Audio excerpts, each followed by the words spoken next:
Why do people hate Reddit so much? Not why do they hate Reddit at all, but why do they hate it as much as they do? Because I feel like it's weirdly strong. See, Reddit as a website has been enduringly popular despite how many times the company has done things to cause backlash. It's a platform that has weathered many storms. The users get pissed off and they leave, but they come crawling back. It's still here and it still gets a lot of traffic. And yet, perhaps relatedly, Reddit seems very widely hated even by the people who regularly use it. It's the website we all love to hate, and it just keeps on paddling.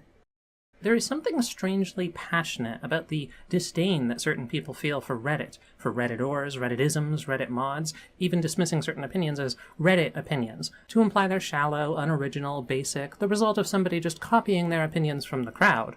As though we don't do that on other websites? There's just so much more to it. It seems to run so much deeper than the hatred that I see for any other comparable platform. Now, see, I personally have a very negative opinion of Instagram. I don't know how so many people can stand to use Instagram. It's terribly designed. You can't even make a text post, so people have to post pictures of text. I mean, the whole thing feels like it was coded in 2010 by a programmer who hates their own user base. But I don't have a visceral hatred for the people who use Instagram, nor a fleshed out stereotype in my mind of Instagrammers and their various qualities, nor would I even suggest that such a cohort of people meaningfully exists. Like, I wouldn't make such a broad generalization. People of all kinds use Instagram. And is the story for Reddit any different? Are the people of Reddit truly so distinct that we can talk about them as a group in this way?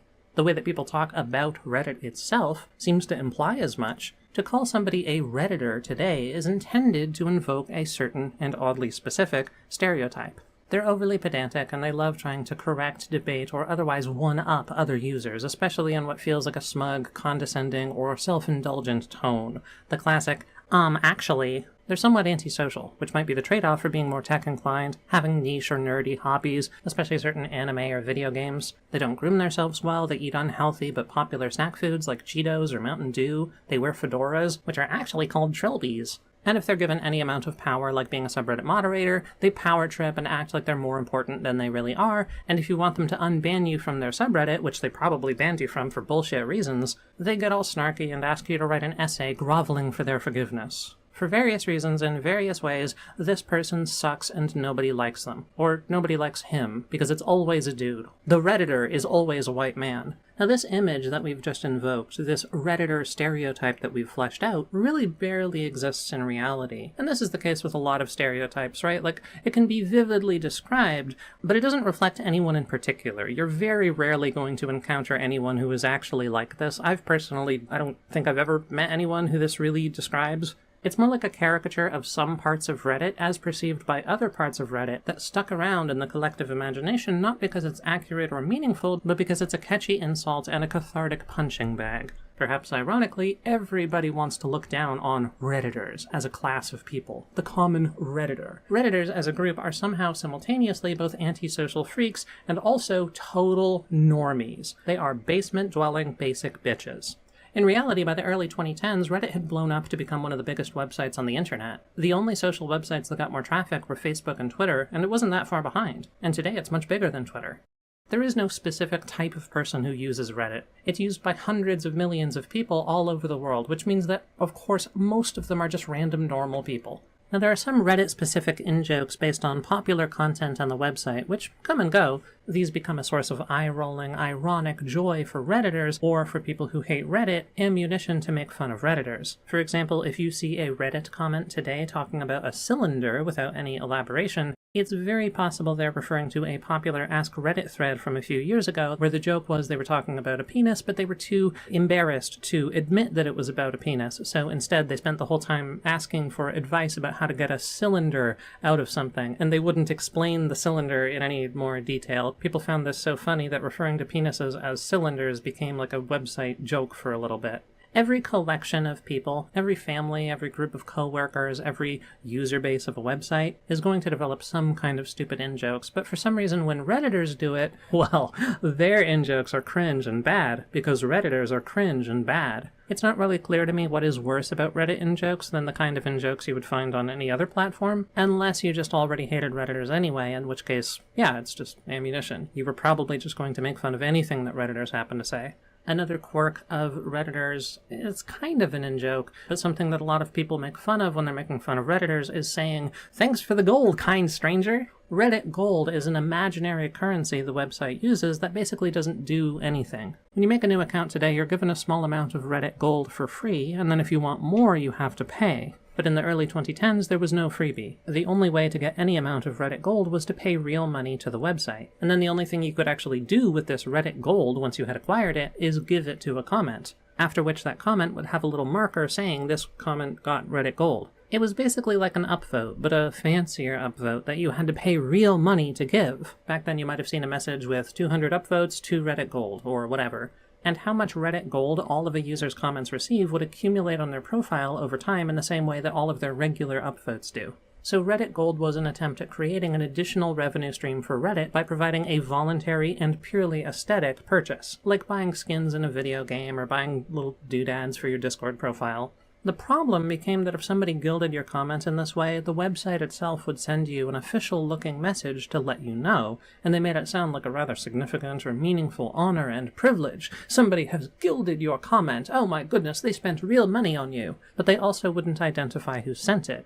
And like many tech companies at the time, Reddit was leaning into being a little dorky, so they had these randomized messages that referenced the anonymous Redditor, the mysterious benefactor, or a kind stranger, as a person who has given you this special distinction of spending real money just to show how totally awesome and cool your comment was. And the average user of the website didn't know what Reddit Gold was until they received the message saying that they had received it. The feature wasn't very well advertised. It almost felt like a secret that you had just unlocked. And so, impressed with the gesture, some users would edit their comment to say, "Wow, thanks for whoever gave Reddit Gold to this comment. I guess you really thought my comment was amazing if you paid real money just to give me a super upvote," which over time morphed into a sort of self-aware joke that utilized the same whimsical language Reddit itself introduced through its messages.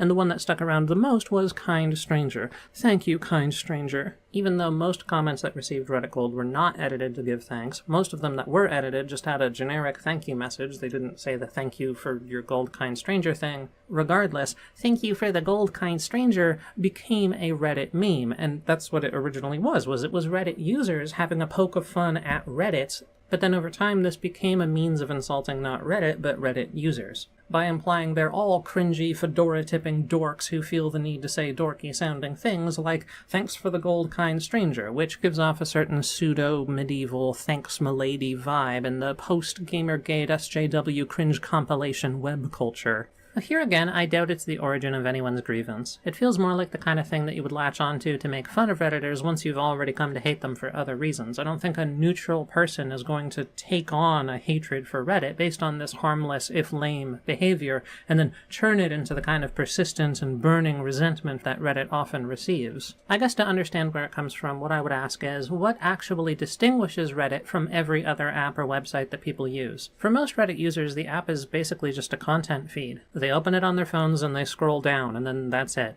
It's just like they do on every other app. The user behavior is largely the same as like Twitter, and the posts are mostly just images and videos, with some portion of it also being links to websites, typically articles for like the news subreddits, but that's on every other platform too. What actually makes the experience of browsing Reddit different from browsing every other platform is Reddit gives you the ability to start a thread by making a long text post, which gets mixed in alongside other content. So when you look at a subreddit's front page, it might be a bunch of pictures, a bunch of videos, a bunch of links, and then text posts of people just talking about stuff. This isn't something that you really see on any other platforms, if at all. Long-form text is de-emphasized across most of the internet. Instagram doesn't even let you make a text post at all, and then on Twitter, well, you can make a text post, but it has to be really small. They have changed to this in the last few years, where now you can make a really long tweet, but you do have to pay for that shit, and again, it's kind of new. And then when you look at the Reddit comment section, it actually emphasizes users replying to each other, talking to each other, connecting in the replies in visible threads that show more of the reply chain by default, thus inviting people to jump in at different points of an already happening conversation. Whereas the comment sections on other services are generally just reactions to the main thread. Like if you look at YouTube, for example, comments are generally just reactions to the video, and then the replies to those top-level comments are actually hidden by default if you don't choose to expand them, and then long messages have an ellipses, and you have to click to read more to see the full comment. So you are able to post pretty long YouTube comments, but the emphasis of the design is clearly not on commenters talking to each other in long form, even though they can. The emphasis is just on reactions to the video, and that's probably how the majority of people who look at the YouTube comment section use it. And then the other big difference is that all the posts on Reddit are organized into forums called subreddits, which are operated by users, instead of the whole website being one big free-for-all where content is only attached to the profile of the user who posted it, and then content is sorted either by tags or by an algorithm automatically deciding that they're related. So TikTok, Instagram, YouTube, Twitter, Tumblr, Blue Sky, pretty much everything other than Reddit works this way.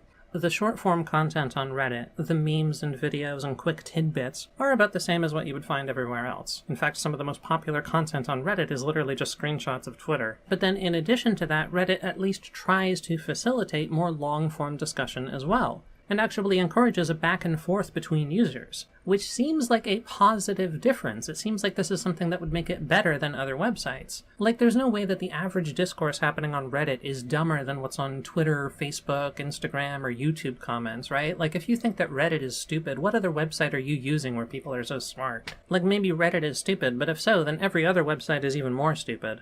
I think of these three differences, the one that most makes Reddit stand out compared with other social media is the subreddits thing. Everything is in subreddits. You can get banned from subreddits. People who ban you from the subreddits are literally just other users, not actually like people at the company or whatever, just random other users, could be anybody. They can ban you for any reason they want, including no reason. They have no obligation to treat you fairly in that process, and there's nothing you can do about any of this. Tough shit, it's their subreddit. Think about every other platform that we use. Twitter, Facebook, Instagram, Tumblr, TikTok, YouTube, I think those are the main ones that I've been comparing it with. In all these other examples, there are no subreddits to get banned from. Another user can block me on Twitter, but they can't stop me from tweeting or prevent other people from seeing my posts. So by blocking me, they're only changing their experience, they're not really changing my experience, so it doesn't feel as oppressive. I'm sure there are large subreddits that are moderated adequately, that is to say you'll probably never get banned from them as just a normal user using the website, and when they do ban people, it's probably justified most of the time, but there's also subreddits that are very explicitly controlling and ideological, like a big subreddit that explicitly says no right-wingers allowed, and then they ban anyone who they think seems right-wing. They can do that, it's their subreddit. There's no Reddit constitution that says you have rights in their sub. Doesn't matter.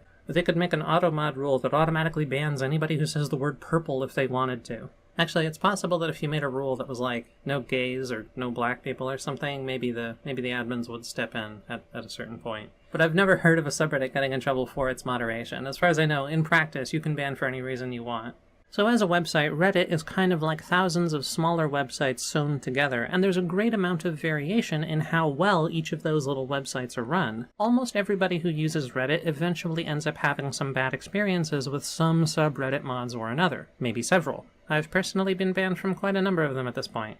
I reached a point a few years ago where I stopped using Reddit very much because most of the subreddits that I wanted to actually post in, I was banned from. I felt like I kept getting closed off into a smaller and smaller portion of the website. Eventually I just deleted my account, and then a couple months later I made a new one, which means according to Reddit I'm pretty sure I'm just ban evading, but I mean whatever. Literally everybody does it, because otherwise what do you do? Conversely, while getting banned can be frustrating and feel oppressive, there's a lot of censorship across Reddit that many users don't even realize is happening because it's not obvious when your messages are getting deleted. So it doesn't feel oppressive, but it is still kind of problematic, and I feel like this doesn't happen on other websites. Almost every big subreddit has an auto mod that will hide your comments from other users based on various criteria they have access to, from your account age, your posting karma, or any of the content of your message hitting any of their filters, which can mean if you link to a domain they don't like, if you use a term they don't like, it's up to them. They can then program the automod to send you a message saying, hey, just so you know, we just deleted your comment, or they can also just not bother, which they often don't. And on Reddit, when your message is deleted, it looks no different from your point of view. When you look at your message, you still just see it the same as normal. It even still shows up on your profile page to other users, meaning you can't sign out and then scroll through your profile to see if anything's been deleted. You have to actually go to the subreddit. You have to view the message on the subreddit while not logged into your account to notice that other users don't see it the same way as you do. So realistically speaking, if I'm a subreddit mod and I just delete a bunch of random messages in my subreddit, most of the users affected would never notice. So with how many comments big subreddits get, there's actually a lot of manipulation of the dialogue in the comment section that's happening from the subreddit mods just deleting comments that they don't want on the subreddit that people don't really notice. People don't realize how censored and manipulated a lot of Reddit is. Now, it's interesting enough for its own sake that I'm going to recall some Reddit history, Reddit lore. But it does also help with giving context to the way that Reddit has changed over time, and its reputation has changed over time with the various things that have happened. The first time I went to reddit.com was in 2010, when the website was surging in popularity after an unpopular change on a more popular website that was kind of a competitor that did something very similar called dig.com. So I've been here, alive and observing, as Reddit has changed over time, as it became one of the websites that I most frequently visited alongside various other websites. YouTube at some points, though, kind of drifted in and out. Tumblr at some points, though, again, I kind of was like, some years I didn't really look at it. The Chan-style image boards were frequently where I would go, and then, I don't know, you kind of get bored just over time, but I feel like Reddit has always been one of the things that I've used. I've used it, consistently. And over time, Reddit has walked a path shared by many other products and services. They make it good, so we start using it, and then slowly they abuse the product we know and love because they need to monetize it more. And in the process of doing so, they make it less good because they need to cut costs, or they need to serve more ads, or they start restricting features that used to be free and start charging for them instead, or whatever. This is almost exactly what enshittification, the 2023 word of the year, was meant to describe. The process of rise and fall of these various tech companies and their products. Reddit started off as a news or link aggregator, meaning it mostly dealt not in hosting interesting content, but just hosting a list of links to interesting content elsewhere on the internet. That's all it was, just a big list of links. Anybody in the world could submit a link to anything in the world, and then we, the users, would upvote or downvote to affect the sorting. This was basically the same model as dig.com, but instead of upvote and downvote on dig, it was called digging up or burying. There was no native way to host or upload pictures, which created a demand for image hosting websites, which you would then link to on Reddit. Early on, Imgur.com emerged as the crowd favorite, and it's been around ever since, although Reddit has since introduced its own native image hosting, so we don't need to use that as much. But the reason that Imgur kind of took off as a website is because everybody on Reddit started using it to host images. There was also only an option to submit link posts, but then users began creating what we now understand as the text post by just linking to their own comments to start a discussion thread, which Reddit then added as a feature after noticing the demand for it. The first version of the website, which launched in 2005, also lacked subreddits. It was all just one big content feed. And then after a few years, the company started adding categories, like /science. But these weren't yet user-created. It was more like the categories of a traditional forum, or the boards on a Chan-style image board. It was in 2008 that they began allowing users to create their own categories, which they called subreddits, which became a core part of Reddit's identity as a website. Now, across the internet at this time, there were many different websites offering a text forum about a certain topic. What made Reddit interesting is that it was effectively a forum about every single topic all at once. So instead of having to have an account at Legend of Zelda forum and Programming forum and Political Discussion forum or whatever, all of these things were just shoved into the same website, compartmentalized but unified with the same site architecture, GUI, feature set, and sharing the same user account and identity. Now, this does have some downsides. I mean, how could you feel about one single company nearly monopolizing the entirety of what used to be a vibrant genre of many different disconnected websites?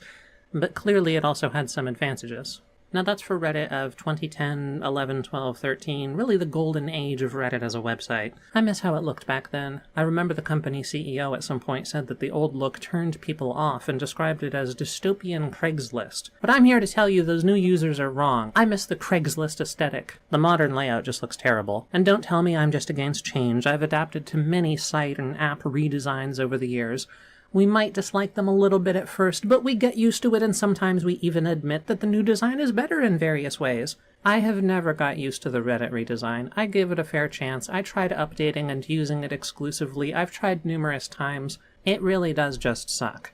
But extraordinarily, and I suppose to Reddit's credit, they still allow you to browse the website using the old version of their layout if you go to old.reddit.com. Even though the redesign happened years ago at this point, it was in 2018, it's going to be 6 years later, and I can still use the pre-redesigned version of the website. That's actually kind of awesome. Can we think of any other tech company that just lets you use the old version of their product? I feel like it's a lot more normal that they would just say, here's the new version. If you don't like it, tough shit, get used to it. So that is one thing to appreciate.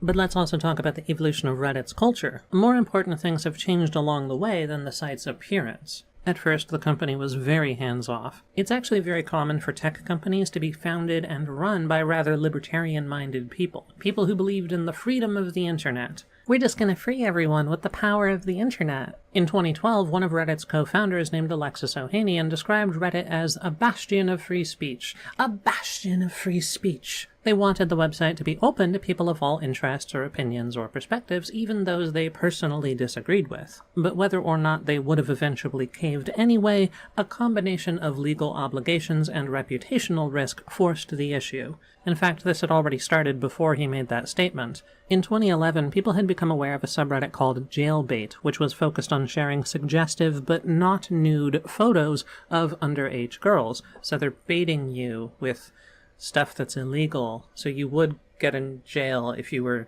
Reddit eventually stepped in and deleted the subreddit after people started writing articles about it. A year later, they stepped in again for kind of the same reason and deleted a subreddit called Creep Shots, which was dedicated to involuntary photography of women in public places. Like taking pictures of women in changing rooms, or taking pictures up a woman's skirt as she's going up a stairwell. In 2014, they banned r/beating women, which was dedicated to exactly that. Videos of people just beating up women. Why was this a subreddit? There were other bans along the way, a number of them for subreddits whose names had slurs that you can't say on YouTube in the subreddit name, or for subreddits that were a lot smaller and therefore less people noticed that they were gone. But the most significant subreddit ban in terms of its effect on Reddit as a website came in 2015. In late 2014, Reddit appointed a new CEO named Ellen Pao, and the impression that many users quickly formed was that Pao was here to make changes. This beloved company, founded by tech-inclined, libertarian-minded young white dudes, was being handed over to a 45-year-old Chinese woman whom, as we all quickly found out by Google searching her name, sued her previous employer for gender-based discrimination. Oh my god, it's like woke SJW Gamergate girl power! Well, actually, the term woke wasn't really being used yet, but if it had been, this is where people would have been warning us about it. In the June of 2015, Reddit introduced a number of new harassment rules and announced that it would be coming down on subreddits that violate it, starting with a handful that it had already decided were too problematic. The most popular of them, whose ban irked the most people, was bluntly called r/fatpeoplehate, a subreddit for hating fat people. The general public of Reddit, so to say, started spamming or flooding every single popular subreddit on the website with rage posts expressing their dismay about Reddit turning to censorship, and pretty much all of the blame was directed at Pao. In addition to insulting her with every nasty word in the book, people were comparing her with historical dictators, especially Mao Zedong, because her name, Pao, is kind of like Mao, and also she's Chinese, so you know the joke. There was a popular image that drew her in the same style as Chairman Mao and with the clothing, and then it was posted everywhere saying, "Fuck Chairman Pao." A little bit later, Reddit fired a well-known employee named Victoria Taylor, whose job had involved coordinating the IMA, or Ask Me Anything subreddit. Apparently her job involved coordinating with celebrities or other public figures to get them to go on there, which was like a thing that drew people to Reddit. We don't know why exactly this person was let go, but it was commonly seen as a bad move, because Victoria Taylor good, so Victoria Taylor leaving bad. And for some reason, everybody decided that Pao was responsible. Well, I mean, she was the CEO, so maybe that makes sense. And this led to another whole flare-up of anger about the direction of Reddit as a website. First, they banned fat people hate, and now they fired an employee. I mean, the two things aren't really connected, but whatever. The point is they did one bad thing, and now they did another bad thing? A petition was created demanding that Pao step down, so she did, on the 10th of July, about 8 months after she came into the position. She was at Reddit for longer than 8 months, but she was initially not the CEO. She was CEO for about 8 months. But did Reddit return to normal after she left? No, they maintained their policies, they continued banning subreddits every so often, and over time they started banning things more frequently and in greater quantity. Years later, some people looked back and realized Powell may have been appointed as CEO for the purpose of absorbing much of the blame for things the company already wanted to do anyway, and absorb blame she certainly did. And then after she left, one of the original co-founders of Reddit, named Steve Huffman, or Spez, stepped back into the spotlight, and he's been the CEO ever since. So in 2015, there's a bunch of popular resentment on Reddit about how the woman came in and added censorship to our website. And then what else happened in 2015? Well, 2015 is when the United States has their presidential election season, and everybody was realizing the importance of controlling online discourse. A company called Cambridge Analytica, which would later become mired in scandal together with Facebook, was being hired to scrape data from millions of users in order to serve them targeted political ads that could manipulate them in a specific direction, without also affecting the general populace who may have interpreted the same content differently. We were really entering the age of digital manipulation, and of course Reddit was affected too. The culture of the website really shifted rapidly in those years. In 2013, there were a bunch of general politics-themed subreddits, as well as subreddits dedicated to more specific ideologies or leans, like anarchism, socialism, fascism, communism, and of course the Ron Paul brand of right-wing libertarianism. And the user traffic between all of these places was relatively open. The far-left subreddits even offered flare options for right-wing posters and vice versa, allowing each other to post on their subreddits to argue about various disagreements. This all completely changed by the latter part of the decade. Not only did anybody lose any interest in letting the other side participate in their space, but many large subreddits started using bots to comb through your user profile to evaluate whether you were friend or foe, and then banning you if you were foe, regardless of what you actually posted here in this subreddit. We don't want your kind here. And so much as having posted comments in a right-wing subreddit was enough to get you banned on-site from many of the large left-wing subreddits. If you were a fellow traveler and only posting in right-wing spaces to argue with them and you wanted an exemption, well then you had to message the mods and ask for one, and then one of them would manually read through your history to see if you ever said anything objectionable. The spirit of Reddit's 2013 ecosystem, in which one could move around between many different and opposing communities, had completely disappeared by 2019. Now, the most polarizing feature of those years was the creation of a Donald Trump-themed subreddit called The Donald, which became very popular seemingly overnight and soon began racking up so many upvotes on its posts that it would regularly breach the front page of the website, thus introducing it and the emerging MAGA subculture to new users. The moderators of The Donald— it feels so stupid saying The Donald. I feel like they're trolling me from beyond the grave by making me say something so stupid. The moderators of this Donald Trump subreddit realized that a stickied thread was given higher priority in the Reddit algorithm, because a sticky, a thread that stuck to the top of your subreddit instead of being sorted like the others, was intended to be used for announcements or some kind of important info that you wanted people who follow your subreddit to see, and you could only have one of them. Well, until 2015 when that limit was increased to 2. But the mods of The Donald began abusing this feature by stickying virtually every viral post on their subreddit in order to increase visibility one by one, just switching between them, which I guess nobody had bothered abusing before, and this forced Reddit to change how the sticky feature worked in their algorithm because that was never its intended use. Now, the subreddit fostered a lot of in-jokes and references, many of them not really around anymore. An example that I remember is they used to all refer to each other as peeds, short for centipedes. This is because there was a campaign hype video about Donald Trump that featured a song called Centipede by the Australian electronica/drum and bass duo Knife Party, whose music video opens with a sample of a narrator from a Discovery Channel series describing the centipede, and he uses the term nimble navigator. He says the centipede is a nimble navigator. Despite its impressive length, it's a nimble navigator. The term nimble navigator also became a term to describe Trump himself, as they claimed that Trump knew how to navigate the media landscape because his campaign was seemingly able to survive all of the controversies it went through. But there was no real meaning to the centipede connection in the first place other than that they liked the song.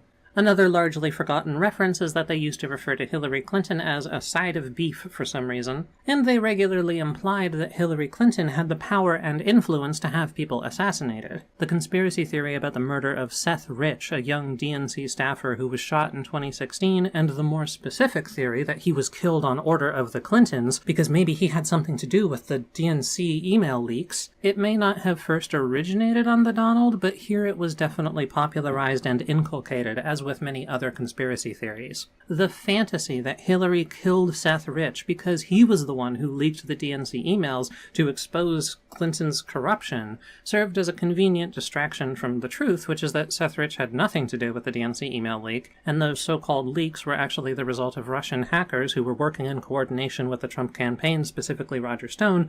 Much like the Hillary Clinton email server, the leaks were all hype, a nothing burger the Trump campaign used to run negatives on Clinton, and then they dropped it and moved on before the final reveal because even they could tell there was no gold at the end of this rainbow.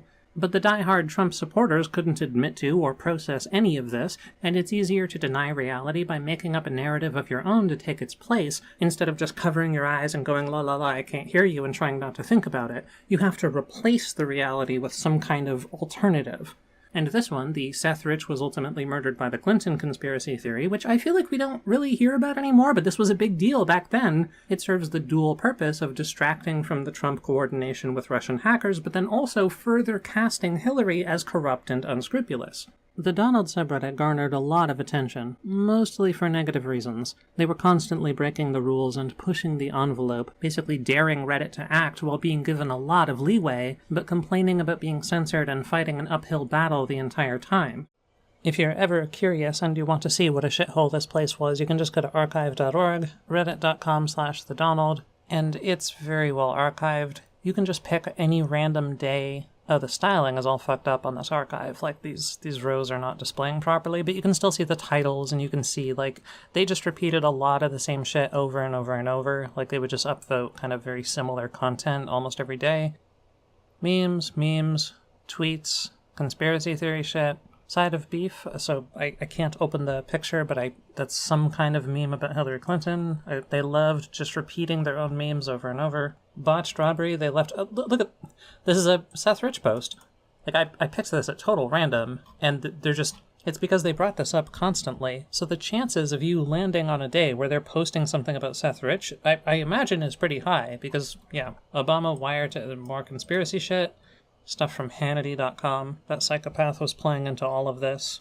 In addition to the Seth Rich conspiracy theory, there was also the Pizzagate conspiracy theory. They were, of course, obsessed with George Soros and sometimes the Rothschilds, and there were constant references to the deep state. Though again, I don't know if any specific conspiracy theories originated on the Donald, the subreddit was a safe space for conspiracy thinking to fester. The Reddit site admins were in perpetual conflict with the Donald for years, but probably feared the backlash that would come if they were ever to completely delete it instead of trying to work with its mods and get them to stay within the rules. By this point, Trump was the president, so a sizable chunk of people in the country, and therefore people on Reddit, were going to be in support of him, which means there's always going to be some kind of pro-Trump subreddit, unless Reddit as a company decided to say that being a Trump supporter was against the rules, which would have been an incredible decision and would draw criticism from everybody and would cause more problems than it would solve in the long run, probably, so of course a company isn't going to do that. But by near the end of Trump's term, after trying many times to reach a stable agreement with the subreddit's rotating cast of leadership,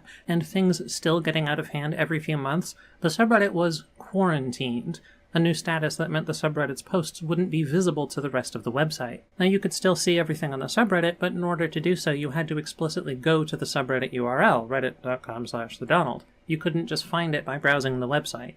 This quarantine status was created to be a half-measure punishment for poorly behaved subreddits, because if their behavior were to change for the better, they could have the quarantine status removed. But instead, the Donald was completely abandoned. The subreddit moderators closed submissions and posted some links advertising a new website they were creating to go on instead outside of the Reddit ecosystem. The final offenses that sank the Donald weren't just racism or conspiracy theories or harassment, but explicit calls to and endorsement of real-life violence against random people or public figures. So, for example, in 2019, there was a mass shooting in New Zealand called the Christchurch Mosque shooting, because it was at a mosque in a town called Christchurch. A town called Christchurch. Yeah, okay. Users on the Donald were defending the shooters, arguing that it was justified, saying that Muslims deserved to be shot at because they were just enemies of the West, and they were linking to and brigading other subreddits like the much smaller r/New Zealand to voice these opinions. This was the kind of shit that Reddit was trying to clamp down on, and the subreddit moderators of the Donald were basically resisting them every step of the way, because frankly they supported people behaving this way. This was their user base. This is what their movement wanted. There were other events where the Donald users were frothing about violence against sitting American politicians, and Reddit's own team found itself having to go through the subreddit, removing posts or comments that were against the site rules, meaning in their view, the subreddit mods were not doing a good enough job keeping their own people, their own community under control, and they certainly were not stepping up to lead the community in a more positive direction so as to discourage things like this from being posted to begin with. In the June of 2020, with the subreddit quarantined and now mostly abandoned anyway, Reddit finally banned and deleted the Donald off the website, along with about 2,000 other subreddits, and Reddit didn't include any sort of official explanation for what each one did wrong. There might have been a message that said this subreddit got banned for breaking the rules, and there wouldn't really be more than that.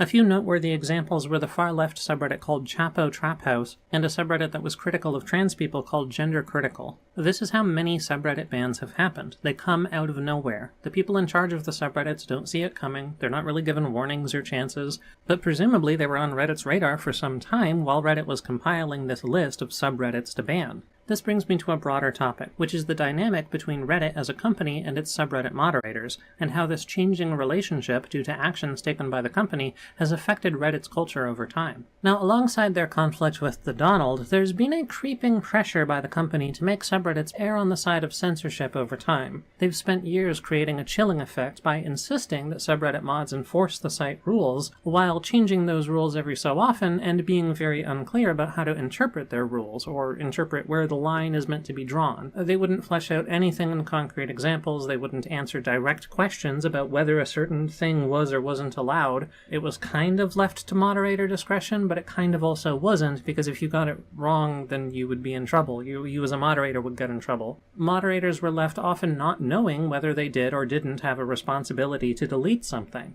For example, Reddit clearly expected us to restrict the use of slurs, but what's a slur? There's like 4 or 5 that are really obvious, everybody seems to agree on. There's the NFK, but can I say nigga? Probably, right? Like, across Reddit as a whole? I mean, it would be weird if r/hip-hop couldn't talk about popular rap lyrics. And can I say tranny? Maybe a subreddit about car repair would get away with it, saying tranny is a short for transistor, which was an established thing. But let's also consider a subreddit mainly used by trans people, who use tranny when talking about themselves. Can I say that I'm a tranny? Is that allowed on Reddit? I have no idea, they wouldn't tell us.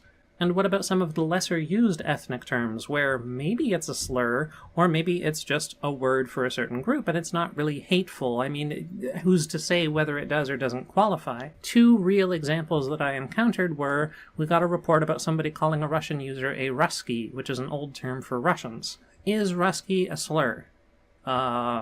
Some people say it is, others disagreed. Do I have to remove the message? I don't know, I have no idea, and if you want clarification from Reddit, you can ask, but they won't answer. We tried.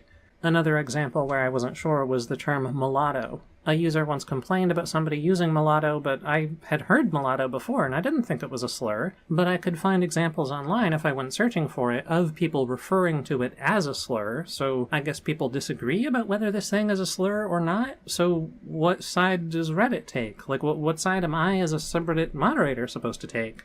Now, if your subreddit doesn't remove something, and Reddit as a website then removes it for you, that is implicitly a strike against your subreddit, because it implies you're not doing a good enough job. You're supposed to be the Janny. They don't want to have to follow you around picking up mess that you didn't pick up, then you're not doing your role. One of the few details or metrics that people would talk about when a subreddit was getting in trouble was if it had a lot of AEO removals. What's an AEO removal? So every subreddit has a moderation log where you can see a list of past administrative actions taken on the subreddit, including anything that was deleted, along with the time it happened and which user took the action. So it might say a comment by this user posted in this thread was removed at this time by this moderator. Then at some point, I think it was around 2019, subreddit moderators across the website started noticing removals in their subreddit's mod logs, credited not to any of their moderators, but to the anti-evil operations, which was then just plain text with no link to anything. There was no explanation for what this meant. The term anti-evil operations was not used anywhere else on the website. Nobody knew what exactly this was about, other than and that it was something being removed that wasn't them. I guess this was Reddit. Users later found job listings by Reddit Incorporated offering to hire people for their anti-evil operations division, seemingly either an alternate name for or a more specific part of what is typically called a trust and safety team at other companies. Either way, what this means is that Reddit itself has some kind of team of employees who moderate posts across the website and make removals, and the name they chose for this team was the Anti-Evil Operations. Like it feels like a parody, but no, somehow it was real. This is really what they called it. Paying attention to your moderation log and to what the Anti-Evil Operations was removing from your subreddit was the only way to glean information about what content Reddit itself found unacceptable. The understanding that subreddit moderators came to by this point was that if you didn't remove enough rule-violating content, the AEO would pick up after you, and every time they did, this was evidence of your negligence. Too many AEO removals, and you had to be scared that your subreddit might end up being deleted alongside hundreds of others the next time they do a mass ban wave.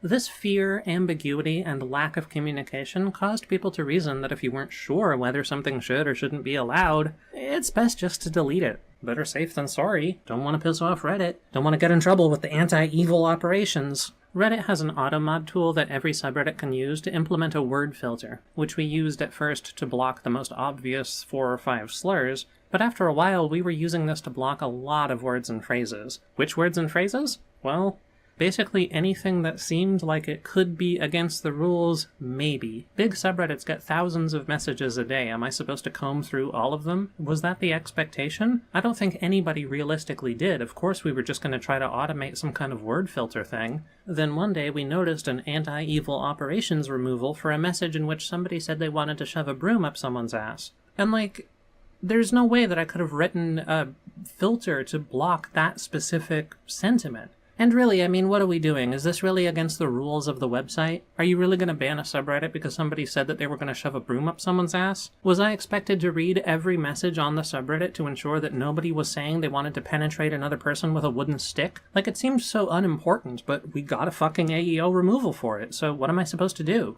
This is the environment that every subreddit moderator was acting in for years.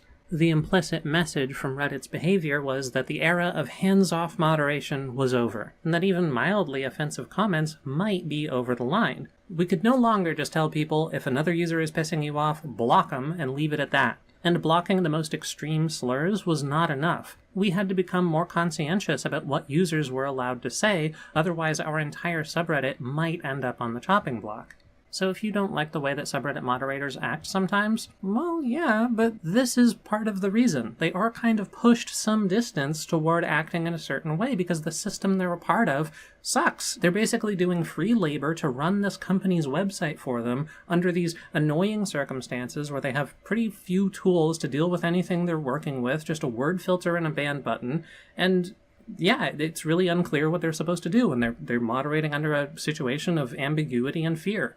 It's also very easy to just make a new Reddit account. As late as 2022, you didn't even need an email or any kind of out-of-site verification to sign up. You could just click New Account, enter a username and password, and start leaving comments immediately. This is why the mods of a lot of subreddits started using the Reddit Automod feature to automatically delete messages by people below a certain account age or karma gate, because otherwise you would just regularly have rule-breaking behavior from accounts that were being made literally on the spot for that exact purpose. People would just hit New Account to leave offensive messages, and this contributes to an aspect of Reddit that I've seen a lot of people complain about: feeling locked out when you're a new user, paradoxically not allowed to comment because you haven't made enough comments yet. But this dynamic is to a large degree more the result of the company's oversight than the moderators just being tyrannical for no reason. It's possible that Reddit pursued a chilling effect strategy because their corporate leadership was trying to clean up the site's image and make Reddit as a whole less toxic, less antagonistic, more wholesome, more family-friendly,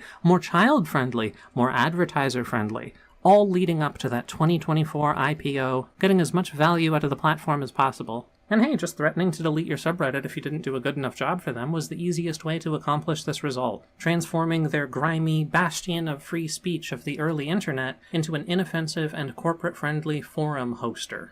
In 2023, Reddit discontinued their free API, effectively killing the third-party Reddit apps that were competing with their official one. There was a bunch of user backlash about that. A bunch of people who controlled certain subreddits turned off their subreddits, like they set them to private in protest, so Reddit made it so you're not allowed to do that anymore, basically. And that's basically the last important thing that's happened. Here we are, that we're at the present.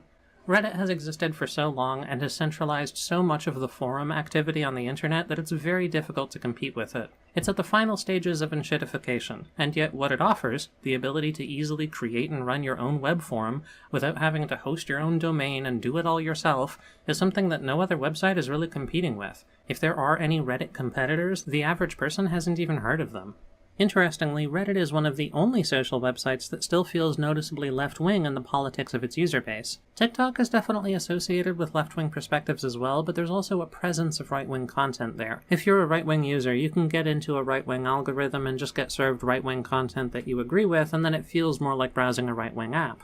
If you use Instagram or Twitter for long enough, you can probably get their algorithm to serve you left-wing stuff, but if you just sign up and browse randomly starting today, you'll mostly see right-wing, racist, conspiracy theory content by default. And I assume Facebook is about the same way. Whereas if you browse Reddit's front page, or r/all, a sort of pseudo-subreddit that shows posts from literally every subreddit across the website, you'll very rarely see posts that are from a right-wing perspective, and the comment sections in most of the big, topic-neutral subreddits are going to be dominated by left-wing responses. Right-wing subreddits do exist, but they're outside the norm, and the front page is always dominated by the left. The Trump subreddit, the Donald, was one of the only right-wing subreddits that got big enough to breach the all page, and it's been gone for over 5 years now. So on the whole, Reddit feels left more so than any other social website. I don't know how much this plays into anything. It surely does, but I don't know by how much. Do some people hate Reddit just because it's so left-wing? Yeah, maybe. Maybe a lot of the casual hatred that I see for Reddit is actually just coming from more right-leaning people who view the website as a big lefty circle jerk.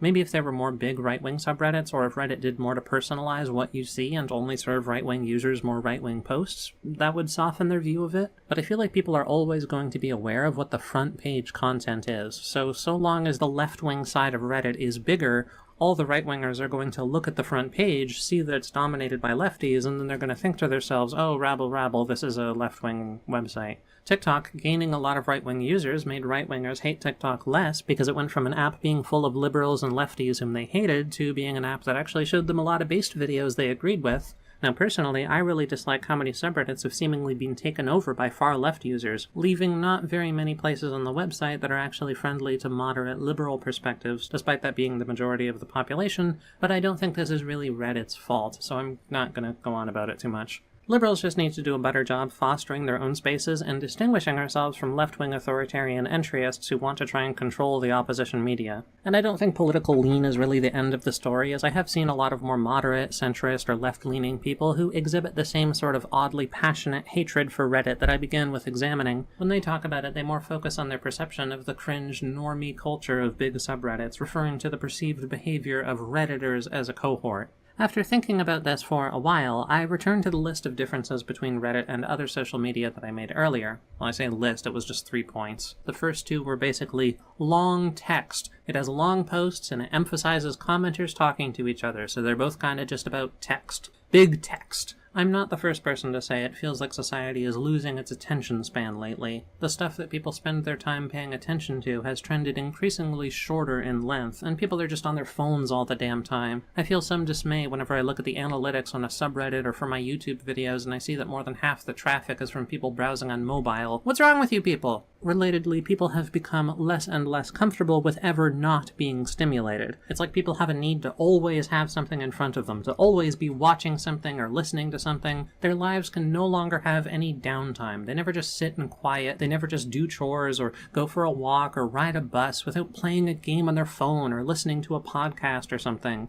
I'm actually a little bit concerned about the long-term psychological impact of living in this age of constant stimulation. But there's also something to how people can seemingly far more easily spend an hour reading tweets than spend a half hour reading a book. What their mind is averse to isn't reading, it's reading the same thing, not constantly jumping from one thing to the next. That's why short-form content satiates people even when they're consuming a large quantity of short-form content over a long period of time. I guess my point is I began wondering if a larger portion than I initially realized of the resentment toward Reddit is really just a negative reaction to long-form text content. If you write a long message, people start zoning out. They call it a wall of text, or they call it a book or an essay, in a way that's meant to be insulting or demeaning. Too long, didn't read, don't care. That's a lot of text. I don't read that much text. I only read tweets. When we think about Reddit, we're essentially just thinking about a text forum, where people write long amounts of text and then they argue back and forth about things also in the form of long text. Maybe this is really where the feeling, the vibe of a Redditor comes from. Maybe it's not how we feel about Reddit particularly, it's how we feel about people who deal in long-form text. Reddit has, as I said, monopolized the text forum. There's almost no other text forums left. I wonder if, were this not the case, and instead there were a handful of popular websites that all dealt in long-form text content in the same way, if they would all be similarly hated, and if people would, instead of hating on Redditors, hate forums users in general. Think about the qualities that I identified as being associated with the Redditor stereotype. Being pedantic and loving to argue and correct people? Maybe that's just how we view anyone who types really long comments and engages in long-form discussion. They're antisocial, more tech-inclined, they have nerdy hobbies. This is kind of just how people see nerds in general. Maybe we just view people who write long comments as nerds. This is just forums users. They don't groom themselves and they wear fedoras? Well, that's kind of just an extension of the nerd stereotype. Writing really long posts and comments online? That's kind of the internet equivalent of reading too many books in a movie about high schoolers. You're gonna get bullied. Now, if you tweet all day, that's actually cool because it's short. It's just a tweet. You're not putting in too much effort. You don't care that much. You're just tweeting. They're just tweets. But writing a long comment, a wall of text? Ugh, what are you, a nerd? It's like a book. Look at all those fucking words. This is antisocial, fedora-tipping behavior.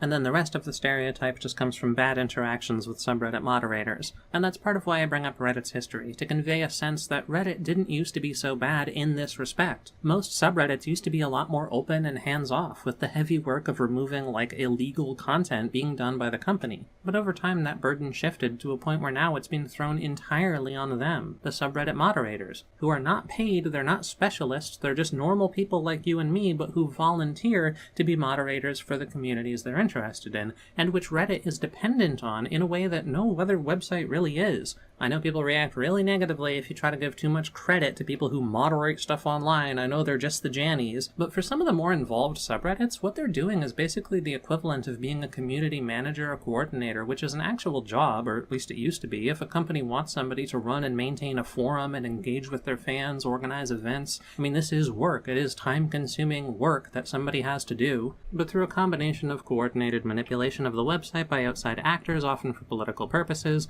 Reddit not responding adequately to this, Reddit shifting gears to saying that if you don't do the moderation work for them, they'll delete your community, but they're not going to communicate very much or be clear about what their expectations are, forcing you to err on the side of caution, and then Reddit becoming increasingly popular year after year, becoming less niche, pulling in more and more casual and mobile users, increasing the sheer volume of what you need to moderate for free to help this now billion-dollar company keep its service running. Well, this is all effectively forced subreddits, especially ones with a more political lean, to change the nature of their moderation style over time. And I've experienced this from both sides. I mean, I've found myself complaining about how, as a normal user, the way interacting with most subreddits works is that every subreddit on the website has different rules, a different interpretation of the site rules, and if you even accidentally step over any of the invisible lines, they just ban you, and it usually doesn't come in the form of a warning or a temp ban, you just get permabanned out of nowhere, and then you have no opportunity to appeal, they're not interested. Sometimes they are, but most of the time they're not. You can message them, and then they either ignore you or block you, and maybe insult you on your way out just for good measure. So we go from 0 to 100, from having no issues at all to suddenly being permabanned with no opportunity to appeal. What the fuck? But it also makes sense to me that subreddit moderators are not taking the time to process ban appeals, which requires accepting and then reading messages of people who are requesting an appeal, having to go back and reread the original context and then reason with the person in messages. It's just a bunch of time-consuming work that has no benefit to them whatsoever. And a lot of the time, the ban appeals are probably going to be bullshit, because, I mean, if you banned the person, there's a good chance that what they did was just against your rules and you're not interested in letting them back in. It's way easier for them to just assume that if we banned this person, then fuck them. We're not reasoning with them. We banned them. They're gone. Move on. I have met a lot of people now who just say they make a new Reddit account every so often because they get banned from subreddits over time. And a lot of people, when they get banned from a subreddit, will take the opportunity to send the mods a big fuck you message, assuming that getting unbanned in the future isn't even a possibility, so they don't even bother trying, really. Across the internet, I wish there were more text forums, more discussion boards, or long-form text content in general. I feel like it's something the internet ought to have, and it's unfortunate that Reddit is currently like the only, well, not the only, but it kind of feels like it's the only place that facilitates it. There's also a website called Quora. This might be a blind spot because I've never used Quora. I don't know anyone who uses Quora. I feel like Quora is like a joke website. The limitation used to be that creating a forum from scratch was difficult. Do you know how to make a website? Not make an HTML page, but actually make a .com that other people can visit? The average person could probably learn if given enough time, but chances are you have no idea. This isn't common knowledge. That's why instead of making a blog from scratch, most people just go to websites like WordPress, Tumblr, Substack, or something else to host their content for them, because it lets you make an account and then have your own pseudo website to host your content. How many other places do you know of where I can just click create and set up not a blog, but a forum that other people can use?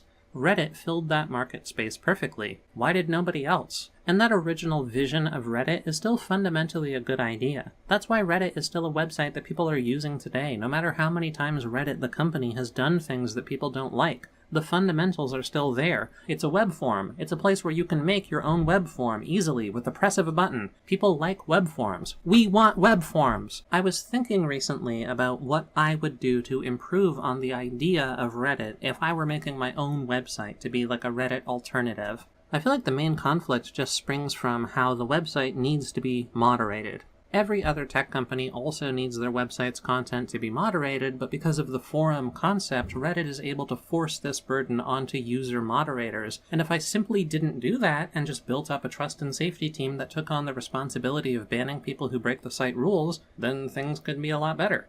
An idea that I was considering for a while is if everything is subreddits, maybe just get rid of the popular, all, and trending pages entirely. Maybe Reddit should just be about the subreddits. No front page, no pressure on Reddit itself to keep that front page experience clean and sanitized for the corporate advertisers and stuff. I don't know how much that would really solve the problem, but it's an idea.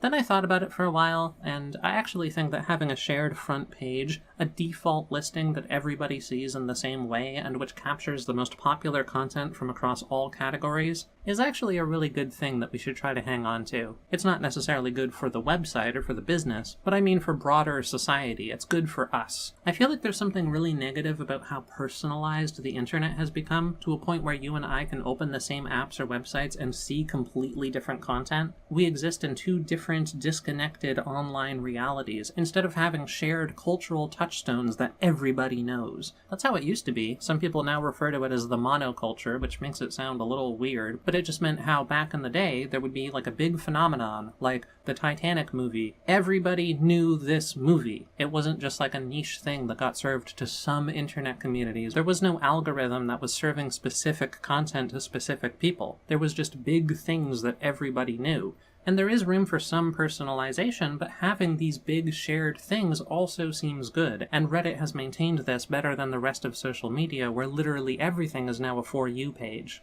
So a different idea that I'm now more partial to is this. Introduce a bunch of public, default categories that people can submit posts to, like a subreddit but not run by users and without any bans. They would just be open categories, like submitting to a hashtag. The only way you would get in trouble is if you break the site rules and the company itself bans your Reddit account. The fact everything on Reddit has to go through a subreddit and all the subreddits are controlled by volunteer user moderators forces us into a strange dynamic that is ultimately unnecessary. If you've ever used any other kind of web forum, you would know they're typically divided into various categories maintained by the forum itself, like the boards on a Chan forum. Then, separately, as a sort of bonus, I would allow users to create their own subdomains, like subreddits, which they could then run however they wanted, and it would be less of an imposition onto the rest of the website if they ran it poorly, because as a normal user you wouldn't have to bother with these places if you didn't want to. I think these default categories, which could be easily updated or swapped around whenever needed, I can imagine something like the front page of Craigslist or the list of different boards on 4chan and other image boards. Just to get the idea, let's imagine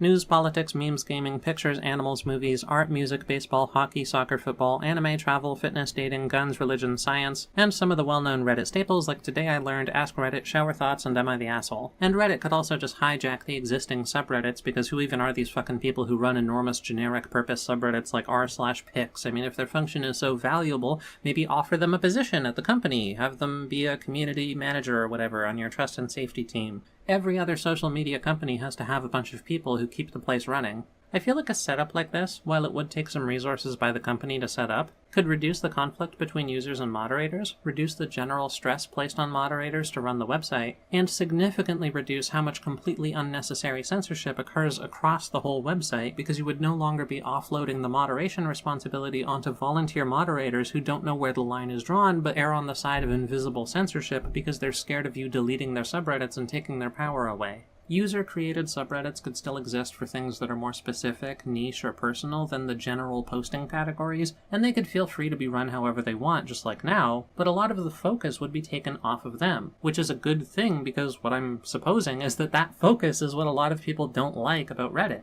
Now, I'm not in a position to make my own Reddit alternative anytime soon, nor do I predict that Reddit will bother doing anything like this, unfortunately. I suppose the purpose of making a suggestion like this is just for us to sit around whimsically imagining the better website that could have been. You know, the longer that I've been alive, and the more that I've dealt with tech companies particularly, the more that I've come to hate the stock market.